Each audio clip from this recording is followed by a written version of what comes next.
We're so happy to have the Commissioner of Baseball on with us on the day of the beginning of the World Series, and that is Mr. Rob Manfred. Rob, it's Michael, Don, and Peter. How are you doing? You know, I was really good till just a minute ago. Why? Well, I don't think I'm going to stay on with a radio station that moves the World Series to broadcast the Knicks game. Well said, Rob. Hot it's a take. good point. But you know better than anybody that there are contracts that have to be honored. I'm astounded. There may be a contract, but whoever negotiated that contract Well said. be looking for work. Well, I can get behind that. Well, we're kind of behind you. Okay, an observation, and now we can move on. How about that? That sounds good. Okay, Not a great place to put the promo, Michael. No, Go on.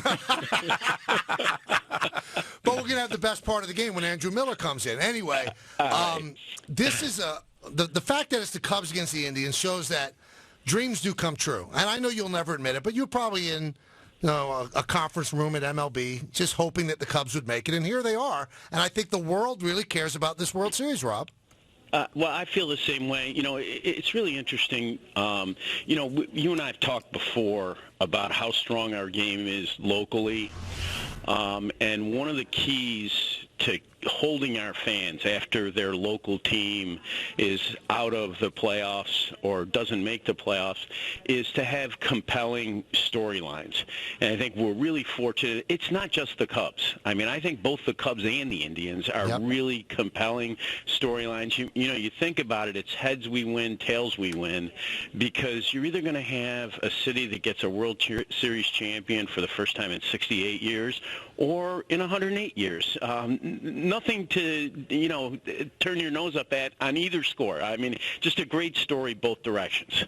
And it's just so odd. We were just doing the numbers. I mean, 1945 since the last World Series. That's before rock and roll, right? The last time that they won was before World War I. It's just amazing that a team, and it's not like they haven't had good teams, and it's not like the team isn't immensely popular, but just how odd it is to have this long a drought. Yeah, it is an amazing period of time, and I think because the time's so long, it just really fascinates people. I'll tell you, I haven't been to Chicago yet this trip, but here in Cleveland, the atmosphere is unbelievable. We were out walking around, as you know, it's a great downtown ballpark. We were out walking around, had some lunch, and the town is just a buzz. And as much as I was giving you a hard time about the Knicks-Cavs game, it's sort of an exciting thing. You have the ring ceremony going on, and right across the street we're going to have the World Series. A great thing for the city of Cleveland. And you know what? I've always thought of it, Rob. Cleveland is a really underrated city. I've always enjoyed going there. The people are great. And you almost felt sorry for them that they never were able to get a title, and now they could get two in a calendar year, and now they become title town. It's going to be awesome. Yeah, no, it's like I said, it's just two great stories, and I'm hoping it's going to make for a World Series that's really memorable for us. I just hope we get a nice long series, and I'm sure it'll be very competitive on the field. How much do you pay attention to the ratings, Rob? I mean, how important, because you're locked into television deals right now, but you want to be a good partner. How much do you as the commissioner take a look at those ratings every day after the game? It's the first thing I do. Really? It is, yeah. It's the first thing I do the next morning. They come in early the next morning. Look, we think of it this way. We have long-term deals. We're going to get paid, but we like to be good partners to our business partner, and we like to deliver a product that on television gives them the kind of ratings that's good for those partners. I also think it is not the only. But it is an indication of the strength of the game, and that's an important indicator. Rob, you certainly know better than I do. Fox, TBS, they know better than I do.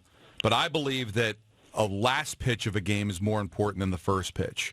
So I need to know why these games have to start after 8 o'clock when, unfortunately, because of the time of games, you're starting to creep around midnight on the East Coast, and to ask kids to stay up that late on a school night, to ask a lot of business people to stay up that late to accommodate the West Coast for first pitch doesn't make sense to me when you lose so many fans for the last pitch. It's interesting. Before I had this job, I used to think the answer to this question was easy. But when you really understand what the data shows, it is that our starting times are designed to produce the biggest audience watching the game. And in fact, our East Coast audiences continue to build into those post 11 o'clock hours. Some of our best half hours have been after 11 o'clock. Wow. But isn't it a concern, Rob, that, adults are going to make themselves stay up. I mean, there's no way kids could stay up. Right. I mean, some of these games were 4.5 hours.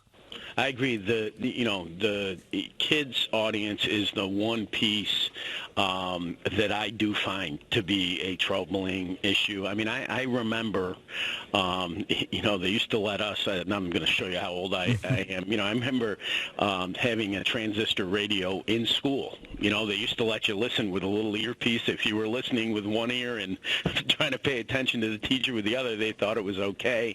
And I do think the availability of those games in a daytime slot are significant, and it's something that is important to the game. But you have to remember, we are the only major professional sport that plays postseason games during the day, right? Mm-hmm. During the Division Series, we play a bunch of daytime games.